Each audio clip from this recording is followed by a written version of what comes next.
এই আন্দোলনটা এরকম রূপ নিচ্ছে হচ্ছে কালকে রাতের থেকে, কারণ কালকে রাতের বেলা আমাদের ট্রিপলি 17 ব্যাচের রোকন ভাইকে, উনি নিষ্পতে কর্মরত আছে রংপুরে, তার উপর হচ্ছে ডিপ্লোমার সন্ত্রাসীরা হামলা করছে এবং তাকে জবাই করে প্রাণনাশের হুমকি দিয়েছে। এটার জন্য কালকে আমরা সবাই পড়ার টেবিল থেকে, লাইব্রেরি থেকে সবাই বের হয়ে আন্দোলনে কালকে রাতের বেলা বের হয়ে গেছে। ভোর 5:30 পর্যন্ত তারা এখানে ছিল। আর আজকে হচ্ছে আমরা মেয়েরাও রাস্তায় বের হয়ে আসছি। আর আমাদের দাবি হচ্ছে, আমাদের দাবি আদায় না হওয়া পর্যন্ত আমরা পরীক্ষার হলেও যাব না, আর হচ্ছে রাজপথে ছাড়বো না। নবম গ্রেডে কোনো প্রমোশনের কোঠা থাকবে না। 10ম গ্রেডে সব ধরনের ইঞ্জিনিয়াররা যারা হচ্ছে ডিপ্লোমা হচ্ছে, যারা বিএসসি ডিগ্রিধারী সবাই পরীক্ষা দিতে পারবে। আর 2 নম্বর দফা হচ্ছে স্বীকৃত কোনো বিশ্ববিদ্যালয় থেকে বিএসসি ডিগ্রি ছাড়া অন্য কোনো ডিগ্রি এখানে অ্যাপ্লিকেবল হবে না। 10ম গ্রেডে শতভাগ কোটা বাতিল করতে হবে।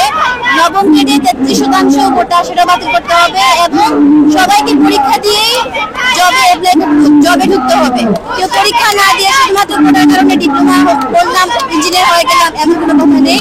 এবং শুধুমাত্র বিএসসি যারা পাশ করছে ওরা ইঞ্জিনিয়ার পদবি ব্যবহার করতে পারবে, ডিপ্লোমার টেকনিশিয়ান ওরা ইঞ্জিনিয়ার পদবি ব্যবহার করতে পারবে না। যারা ডিপ্লোমা ডিগ্রিধারী তারা মূলত টেকনিশিয়ান, কিন্তু কোটার সুবিধা পেয়ে তারা এখন সাব অ্যাসিস্ট্যান্ট ইঞ্জিনিয়ার, অবৈধ প্রমোশন নিয়ে তারা এখন অ্যাসিস্ট্যান্ট ইঞ্জিনিয়ারও হচ্ছে।